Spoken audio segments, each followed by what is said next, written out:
All right, so you want to learn about cryptocurrency? Well, today we're taking a deep dive into two of the biggest names, Dogecoin and Ethereum. Yeah, we're going to break down these two, especially for anyone out there who's new to crypto. Exactly. And what's the plan for today? What are we hoping our listeners learn from this deep dive? Well, let's call this Crypto 101. We're focusing on Dogecoin and Ethereum, comparing and contrasting them, what makes them unique, their pros and cons.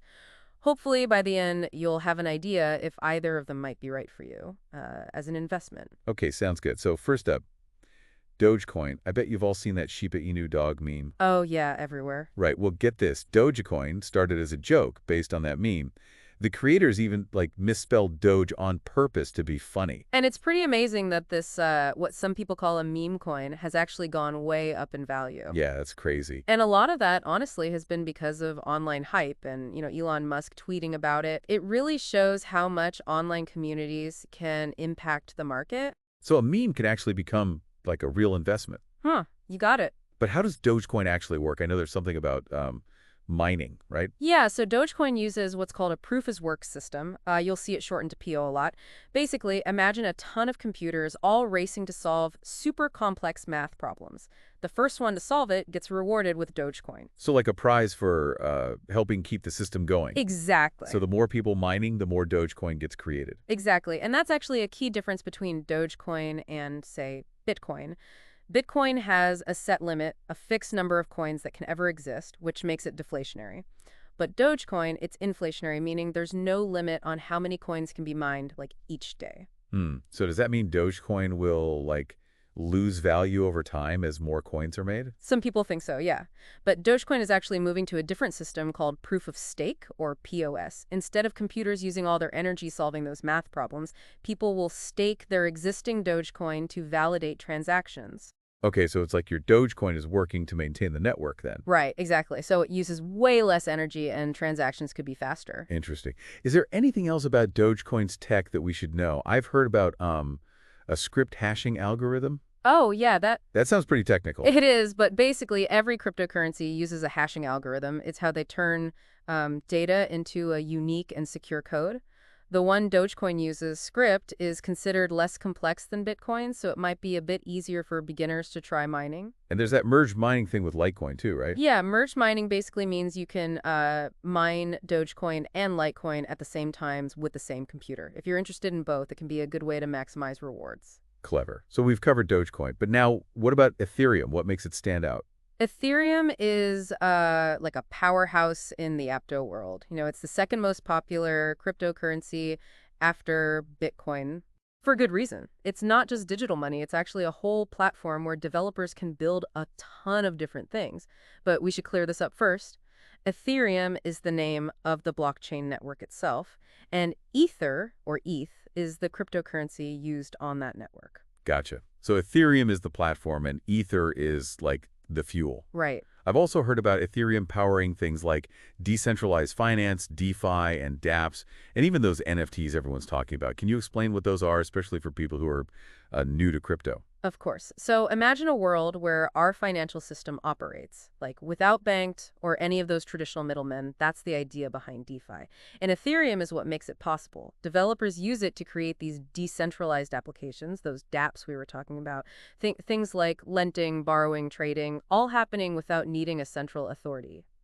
So a financial system built on trust and transparency, powered by code instead of institutions. Right. And then there are NFTs, those non-fungible tokens. Think of them as unique digital assets that prove you own something.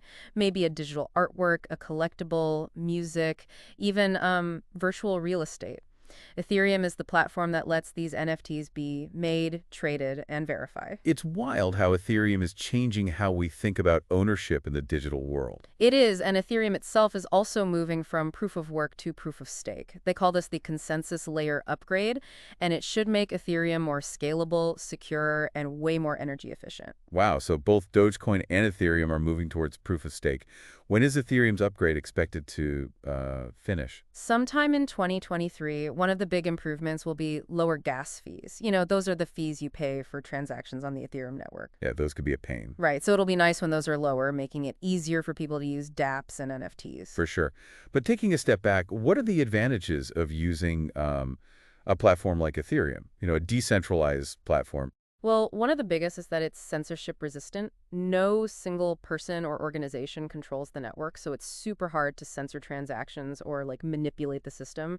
And it's really secure thanks to a huge network of validators who make sure the blockchain is accurate. It's like having thousands of eyes constantly checking on the network. That's reassuring. Data breaches are always in the news, so that's good to know. And then you got those smart contracts. It's like something out of a sci-fi movie, self-executing agreements on the blockchain. Smart contracts basically automate agreements and make sure the terms are carried out fairly and transparently, all without needing a middleman. Imagine buying a house and the whole process from paying to transferring ownership is handled by a secure contract on the blockchain. So less paperwork and legal fees. Exactly. Okay, so we've got a good overview of both Dogecoin and Ethereum now. But are they good investments? Well, that's the tricky part. Investing in any cryptocurrency, Dogecoin or Ethereum, comes with risks. It's a volatile market, so values can swing up and down.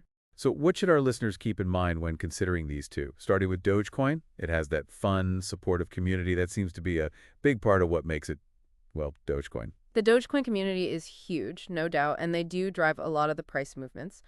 But it's important to know that Dogecoin doesn't really have any real-world uses right now. It's mostly valued based on people's feelings and speculation, so it could be high risk, high reward. So it's kind of like investing in a meme. Fun, but unpredictable. Yeah, exactly. What about Ethereum? It seems to be more about tech and real applications. Yeah, I'd say so. Ethereum's role in DeFi, dApps, and NFTs gives it value, and that consensus layer upgrade should help it grow and address some of its challenges, like those high gas fees. So would you say Ethereum is a safer bet for a new crypto investor? It might be, yeah. But remember, this is just the beginning. There are a ton of other cryptocurrencies out there, and each has its own risks and rewards. The key is to do your research, understand how value is determined, and never invest more than you can afford to lose. Sound advice. Now, I know this is a lot of info, but if someone wants to buy Dogecoin or Ethereum, how do they actually do it? First, you got to choose a good cryptocurrency exchange. There are a lot out there, so compare fees, security, and how easy they are to use. Look for one that supports both DOGE and ETH if you want both. Then you'll have to create an account and, prove who you are. They usually ask for personal info and proof of address. And once you're all set up, you can link your bank account or credit card and start buying. Right, but don't forget this. You'll need a safe cryptocurrency wallet to store the coins you buy. It's like a digital bank account just for your crypto.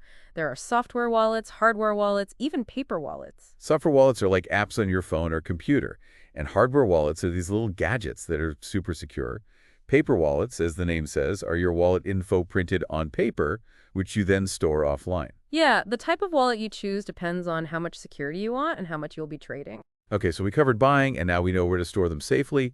Let's recap the pros and cons for each just to make sure everything's clear. Ready? Let's do it. All right, Dogecoin. Good stuff is it has lower transaction costs than some other cryptocurrencies, a fun community, and it's an exciting way to get started with crypto. But it's based a lot on speculation, doesn't have many real-world uses yet, and not many places accept it outside of its end base. And the transaction speeds are still kind of slow. True. Okay, now for Ethereum, it's decentralized, so no one can really control it or shut it down. It's the foundation for tons of dApps and NFTs, and it has a large supportive community. But there's no limit on how many Ether tokens can be made, so that could cause inflation. Those gas fees can be high, though they're supposed to get lower, and transaction speeds are still a bit slow, but they should get better. Great, so two very different cryptos, each with their own ups and downs.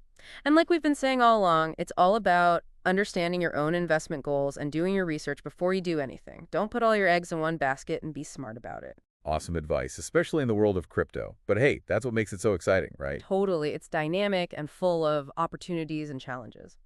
All right, I think that wraps up our intro to Dogecoin and Ethereum for today. But now let's switch gears and see how these two represent different approaches to crypto. It's kind of funny when you think about it. Dogecoin and Ethereum are like two sides of the same crypto coin. Okay, I like that. What do you mean? Well, with Dogecoin, it's all about the community, the memes, the fun. It shows how internet culture can make something valuable. It's like a bunch of people online decided, we like this, let's make it worth something. Exactly, which is a really interesting concept, but it also makes Dogecoin, super prone to speculation. It can be really volatile. Right, high risk, high reward. Then you've got Ethereum, which is more about technology and real-world use. Yeah, Ethereum is all about utility, building a future where things are decentralized, using things like DeFi, dApps, those NFTs. It's about giving people tools, cutting out the middleman. So less hype, more about creating something that'll last. You got it. And that's clear from how Ethereum is being developed. That consensus layer upgrade, the shift to proof of stake, that's a big change, and it shows they're committed to long-term growth. It does seem like the Ethereum community is less focused on getting rich quick and more about like a solid foundation for the future. I'd agree with that. Of course, both approaches have their good points. Dogecoin, with, its fun and playful side, has brought a lot of new people into the crypto world. For sure. It's made it a lot less intimidating for people who might have been scared off by the technical stuff. Exactly. And it shows that crypto can be fun and easy to get into, which is important if it's really going to be used by everyone. So maybe it's good to have both, the meme-driven energy and the focus on building useful stuff. I think so, yeah. Crypto is a diverse space. There's room for different ideas and ways of doing things. Okay, so zooming out a bit, we've been talking about Dogecoin and Ethereum, but they're just two examples. There's a whole universe of cryptocurrencies out there. Thousands of them, each one with its own goals, its own tech, its own community. It can be really overwhelming for someone new to all this. What advice would you give to someone who wants to learn more about crypto? Well, first of all, don't be afraid to just jump in and start exploring. There are so many resources, online articles, videos, podcasts, even online courses. Start with the basics. What is blockchain? How do cryptocurrencies work? What are the different kinds of crypto projects? It's like learning a new language. Start with the basics, then you can get to the more complicated stuff. Exactly. And don't be afraid to ask questions. There are a ton of online communities and forums where you can connect with other crypto people and learn from them. Yeah, find trustworthy sources and try to ignore all the hype. And never stop learning. Crypto changes all the time. There's always something new happening. Like a river, you got to keep up with the current. And be critical. Do your own research. Don't just follow the crowd, and never invest more than you can afford to lose. Good advice. Crypto's a marathon, not a sprint. Okay, before we finish this deep dive, let's give our listeners something to think about. We've talked about Dogecoin and Ethereum, what's good and bad about each, and even how they represent different ideas in crypto. But there's one more thing we haven't really addressed. Oh, what's that? We talked about whether Dogecoin and Ethereum are good investments, but we haven't talked about what good even means. You're right. What does good mean in the crypto world? Is it short-term gains, long-term growth, supporting projects you believe in? Yeah, exactly. Good can be different for everyone, right? Some people just want to make money. Others want to support projects that are trying to build a better, more decentralized future. And for some, it might be both. Yeah, finding projects that are both profitable and match their values. So as you learn more about crypto, think about what good means to you. What are you hoping to achieve? What do you believe in? How can your investments reflect that?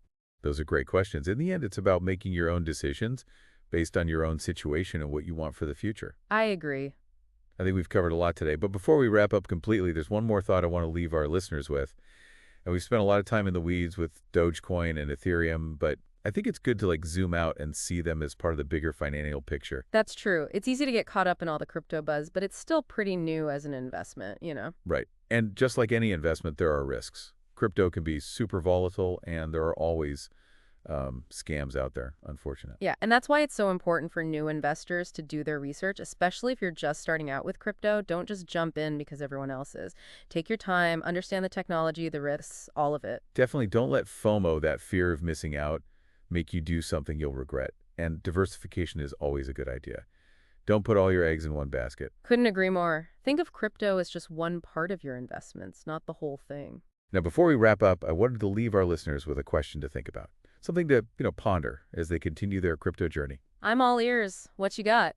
Well, we've talked about Dogecoin and Ethereum as, separate things, but I think there's a bigger question here. Okay, I'm intrigued. Lay it on me. If crypto really is the future of finance, and that's still a big if, what role will all these different philosophies play? Oh, I see what you mean. Will it be the meme communities like Dogecoin that get everyone using crypto? Or the platforms like Ethereum that are building the tools for a truly decentralized financial system? Exactly. Or, maybe it'll be both. Maybe we need the fun and excitement of Dogecoin to get people interested, while Ethereum builds the foundation for a system that actually works better and is more fair for everyone. That's a really interesting thought. I guess we'll just have to wait and see. That's the fun part, right? Crypto's always changing, and we're seeing the very beginning of something potentially huge. It's exciting to be part of it, that's for sure. But we got to be careful and responsible, too. Couldn't agree more. Do your research, invest wisely, and keep learning. And remember, the best investment is always in your own knowledge. That's a great way to put it. Well, that wraps up our deep dive into Dogecoin and Ethereum. We hope you found it helpful and maybe even a little bit fun. It was great being here. And to everyone listening, keep exploring, keep learning, and keep diving deep into this amazing world of cryptocurrency. See it out there.